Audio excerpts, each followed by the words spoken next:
Hello, everyone. Thank you for joining us in this sexual harassment prevention training.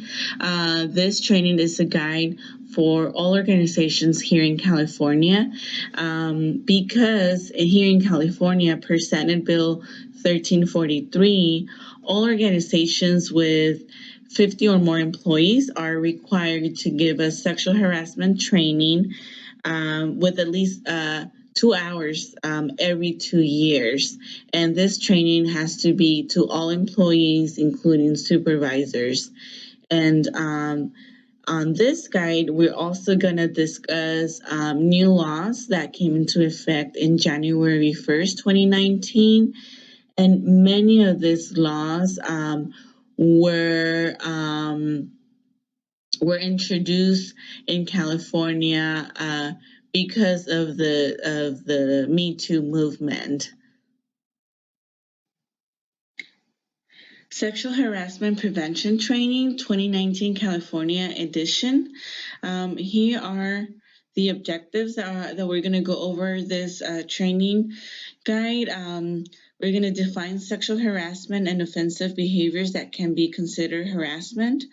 Learn the new legal background of sexual harassment laws in California. Identify the impacts of new sexual harassment laws. Understand the Me Too movement, which influenced new legislation, specifically here in California. Well, in many states, but we're going to focus here in California. And just to give you a little bit of a background, as you all may know, the Me Too movement has been a big movement, not only here in the States, but around the world. This movement has empowered anyone who has suffered from sexual harassment or sexual assault to come forward, meaning no victim is alone. And this movement has created more awareness regarding sexual harassment and sexual assault in the workplace. We're also going to recognize that sexual assault is not okay and will not be tolerated in any manner, and discuss correct ways of handling sexual harassment claims and what to do if you see it happening. So we're going to start with a pre-test. First question: true or false? Sexual harassment can be caused by anyone in the workplace. Absolutely, it can be done by anyone, by a supervisor, department manager, a coworker, anyone in the organization, even a customer. Um, Second question, the Me Too movement played a role in new legislation in California. This is also true. And as an article from CNBC stated, the Me Too movement has raised the curtain on sexual harassment and misconduct in the workplace, and it did play a big role in new legislation. Third, can't call sexual favors and unwanted advances are examples of sexual harassment. This question is also true. And last one, there are 4 types of sexual harassment. This is false. And well, according to the Equal Employment Opportunity Commission, there are 2 types of sexual harassment claims, which is the quid pro quo and the hostile environment. And we will go further into detail in those 2. What is sexual harassment? Well, sexual harassment defined by the U.S. Equal Employment Opportunity Commission. It is a form of sex discrimination that violates Title VII of the Civil Rights Act of 1964. It is unwelcome sexual advances, requests for sexual behaviors, and other verbal or physical conduct of a sexual nature that constitute in sexual harassment when this conduct explicitly or implicitly affects an individual employment, unreasonably interferes with an individual work performance, or creates an intimidating, hostile, or offensive work environment. And here we have it's a very good video regarding the definition of sexual harassment. It puts it into perspective. I'm not going to show it right now, but it will be available for all of you to see on your time. Types of sexual harassment. The quid pro quo and the hostile work environment. These are the two types of sexual harassment I mentioned earlier. And the quid pro quo uh, means this for that. In this context, it involves express or implied demands for sexual favors in exchange for some benefit, like when a supervisor or a manager asks or hints at sexual behaviors in return for employment benefits. And it is perpetrated by someone who is in position of power or authority. The other type of sexual harassment is the hostile work environment, and it arises when speech or conduct is so severe and pervasive that it creates an intimidating or demanding environment or situation that negatively affects a person's job performance. And it can be done by anyone in the organization. It doesn't have to be someone with a position or power. The California government has established laws that make it illegal for an employer to allow an employee to be subjected to sexual harassment. The Department of Fair Employment and Housing handles claims brought under California law. The EEOC and the DFEH, which is the Department of Fair Employment and Housing, they're both agencies in which an employee may go to outside of their organization to turn in a claim.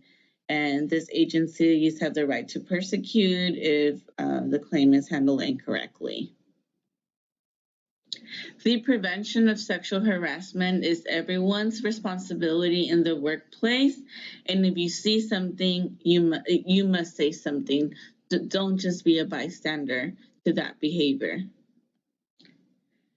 These are just some examples of sexual harassment behaviors, such as unwanted kissing, sexual favors, sexual gestures, sexual jokes, texts or emails.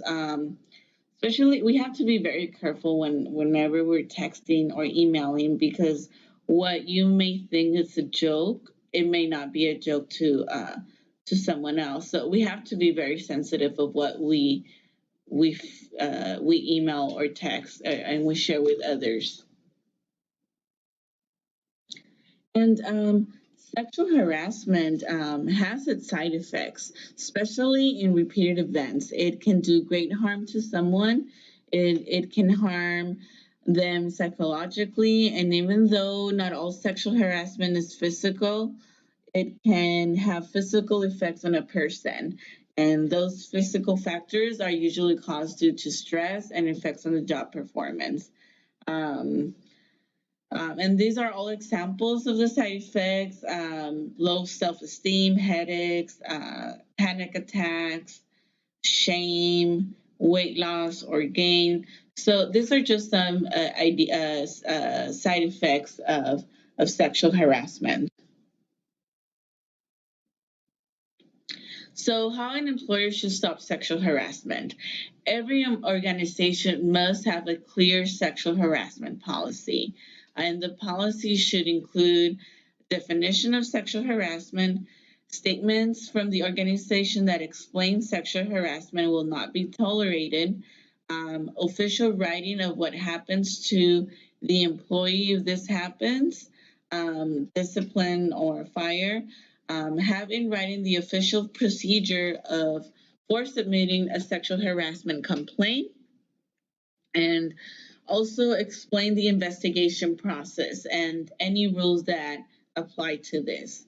Um, it is important to train employees accurately, conduct annual training sessions for employees, and to go over any new legislation or rule passed. So, as I stated earlier, uh, uh, Per the law of California, it is by law, um, organizations have to have a 2 hour training every 2 years.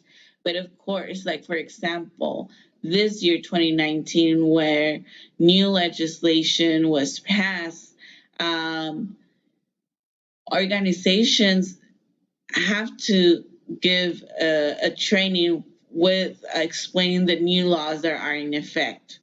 Um, so, also train, manage accurately, conduct annual training sessions for management to go over new legislation. That way they can discuss it with their employees, with their section. Mm. What the employer should document. Well, every detail should be included, even if it seems small. Information should be recorded as soon as possible so it's fresh.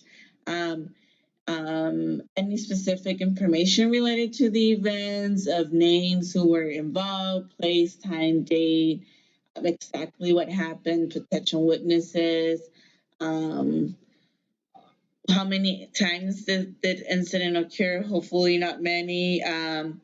How does this make the victim feel? How has it affected the victim or office's work performance? Ask the employee to journal how they are feeling outside of work to understand the impacts. Has this happened to others in the office? So these are some examples of how an employer should document. And how to deal with sexual harassment. The first step in healing and dealing with sexual harassment is not to blame yourself. Learn to put the blame solely on the harasser. And as an employer, you have to make sure your employees that suffer, unfortunately, from sexual harassment do not feel shame or do not feel that they are the ones that are the problem, because they are not. They are the victims. And you, as the organization, you have to be clear with that. Um, and You have to provide as much help as possible for any employee in your organization that goes through this. There is a national sexual assault hotline, um, and it would be good if your organization can provide some type of confidential support system. And these are just examples on how to help your employee or your employees deal with sexual harassment. So the Me Too movement, like I mentioned earlier, it's been a very big movement around the states and around the world. It has empowered anyone who has suffered from sexual harassment or sexual assault to come forward, because they're not alone. They're not the only ones that've been through that. So we're gonna go over some quick statistics. Like 45% of the EEOC harassment claims were sex-based claims. 25% of women will experience sexual harassment in the workspace. This means that at least one in every four women will experience sexual harassment. Um, 75% of harassment victims experience retaliation when they reported it, and 90%, 94% of employees that experience sexual harassment do not file a formal complaint. So you can see with this uh, how big the problem is and how important the Me Too movement is. Why? Because before, a lot of victims were afraid to speak up, and this movement has given them, has empowered them to speak up and say, "Hey, I experienced that, and I'm not alone. There's other people as well." So it's been a really, really good movement in creating awareness of the problem of sexual harassment. Me Too movement impact. Just last year, the hashtag Me Too was used over 19 million times, averaging about 55,319 uses per day. Me Too viralized in October 15, 2017, after Alyssa Milano used Me Too on Twitter. But let's not forget the fact that the Me Too phrase was used as early as 2006 by Tarana Burke, an American social activist and community organizer. Um, but in 2017, Elisa tweeted, if you've been sexually harassed or assaulted, write me too as a reply to this tweet. Um, as this tweet continues, it says, suggested by a friend, if all the women who have been sexually harassed or assaulted wrote me too as the status, we might give people a sense of the magnitude of the problem. And it did. So here's the timeline of the Me Too. Following Harvey Weinstein, Tara Burke began using the Me Too phrase as early as 2006. In October 5th of 2017, Ashley Judd accuses Harvey Weinstein. In October 12th, Roy Prince resigns his job after he's accused for sexual harassment by Issa Hackett. And 3 days later, that same year, October 15, Me Too viralized after Elisa Milano used the hashtag Me Too on Twitter. And on 2017 as well, the Times Magazine's names the Silence Breakers as its 2017 Person of the Year. In 2018, 300 Women of Hollywood formed an anti-harassment coalition. And at the same time in that year, the House Ethics Committee calls for negotiation over how to change the system for reporting sexual harassment on Capitol Hill. And in 2019, new California legislation has been passed and been implemented. The EEOC saw a 12% increase in sexual harassment complaints filed from October 2017 to September 2018. This is about 7,500 more claims made than the previous year. So you can see how much of an impact this movement has made. The website traffic to the EEOC website grew after the Me Too movement went viral. And here's some new California legislation that passed this year. The AB 3109, this bill is about non-disclosure agreements, as the name of the bill states.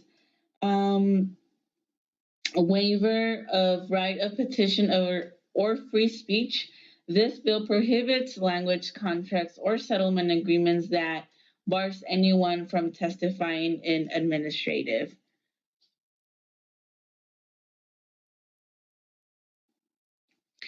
SB 224 amends elements for sexual harassment claims under the Civil Code.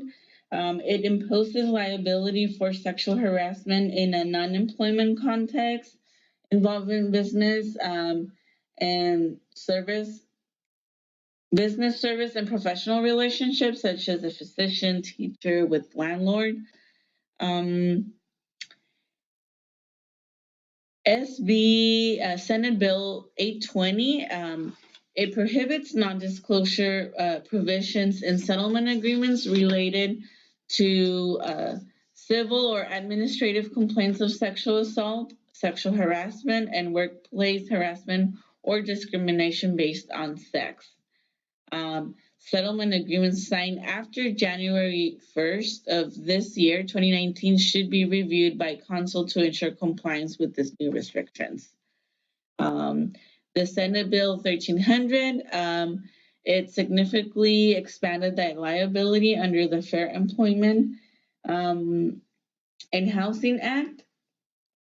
The law lowers the burden of proof to establish harassment and provides stricter guidance on what constitutes severe or pervasive conduct that rises to the level of unlawful harassment.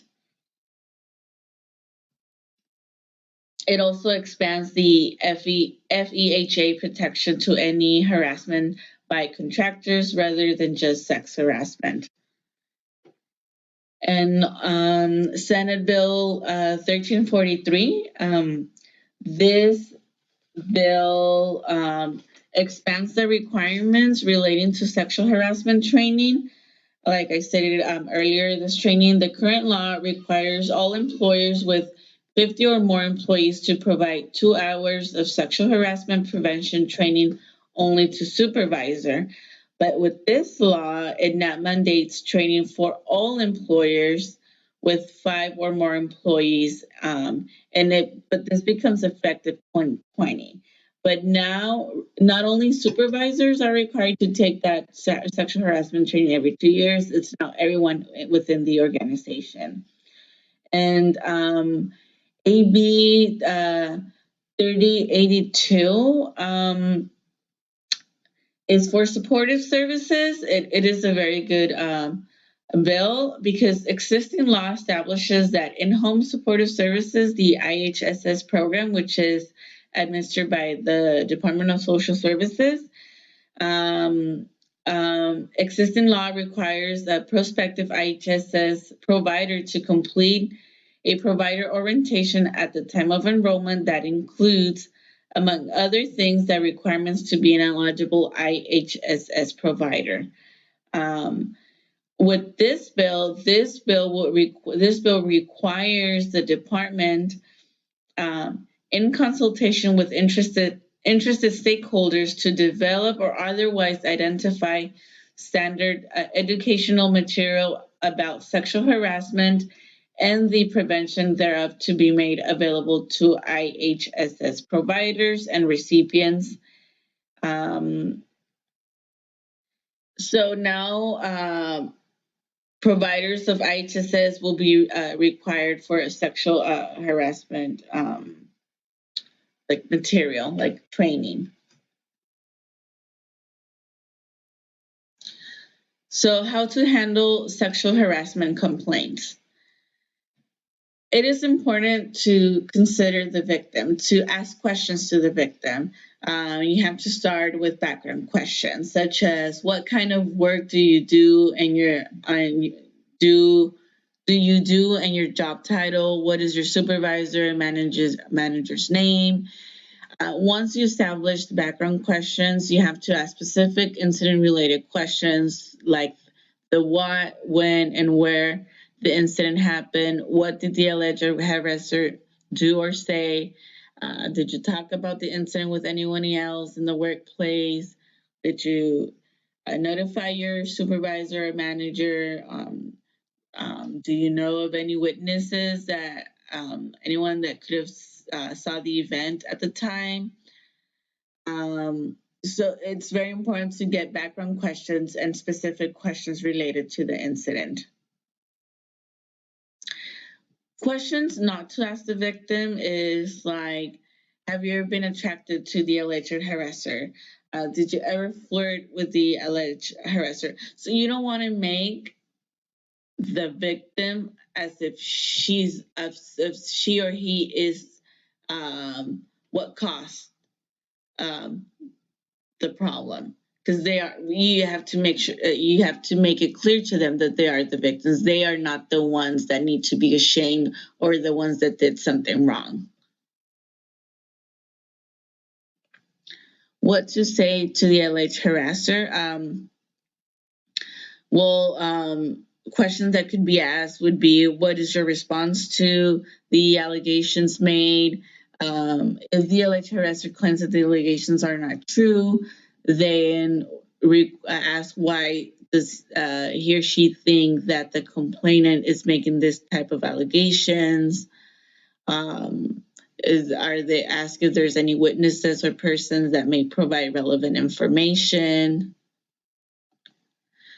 And it is also important to ask potential witnesses. So if the victim tells you that they could be like he or she knows of someone that is the potential witness, it's also important to ask them questions like about when did the incident occur, what did he or she hear or see.